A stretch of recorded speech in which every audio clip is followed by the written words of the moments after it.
tanggalin ang mga sensor.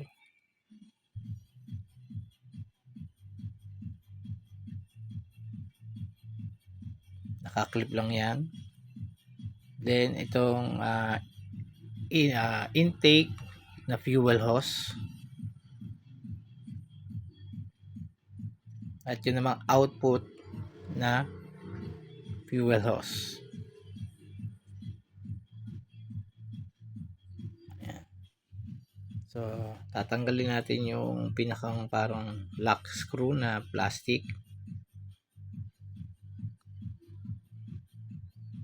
Medyo mahirap tanggalin yung paghiwalayin yung ano, kasi meron siyang o-ring, masikip talaga.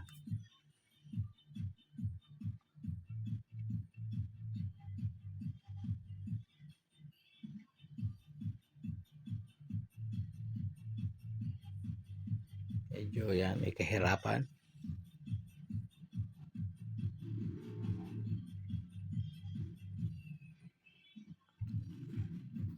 Nahihirapan talaga akong tanggalin. Yan, ginamitan ko na ng flat screw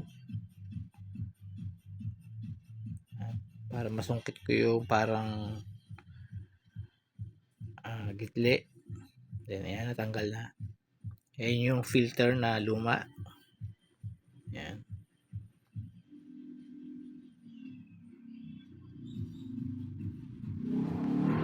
Tapos linisin natin yung pinakang housing, yung loob.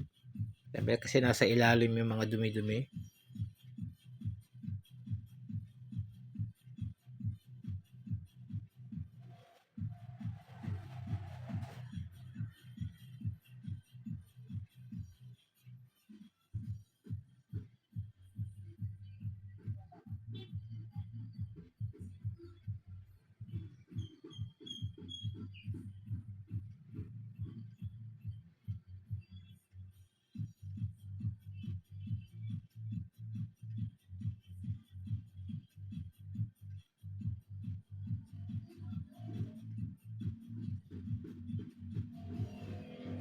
Ayan. Sinukat ko kung tama ang pagkakabili ko sa online. Tama naman ang sukat.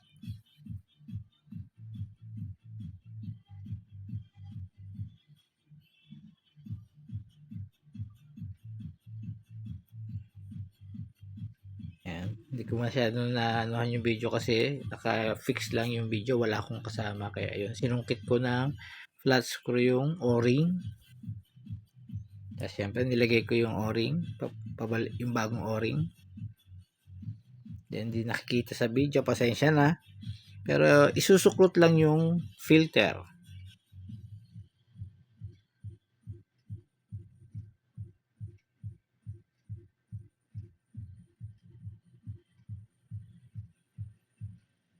Yan, nakasuklot na. Syempre babalik na natin yung takip. Meron nga pala yung arrow na marker, so makikita nyo naman doon sa housing nung hindi ko lang napakita.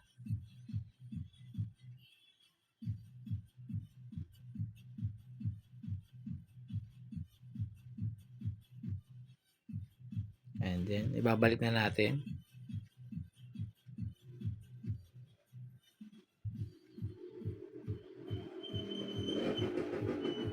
Medyo may katigasan din po siya ibalik, gawa nung o-ring. Kumaga masikip talaga siya doon sa housing, so kailangan may konting puwersa. Yan, pinukpok ko pa yan ng rubber mallet para medyo pumasok. Ayan.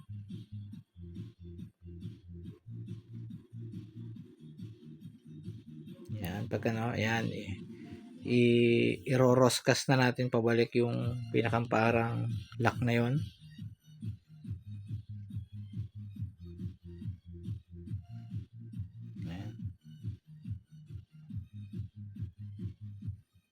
Ayan, pag ibabalik na natin doon sa pinaglalagyan niya. Then balik natin yung intake hose. Ayan. Balik natin yung clip, yung mga sensor, Dalawa siya, yung isa sa gilid tsaka sa may taas. Then ipapump natin hanggang sa lumabas yung diesel. Pump lang, tuloy-tuloy lang hanggang sa yan lumabas na din. Balik natin yung output na hose, then ipump natin hanggang sa tumigas yung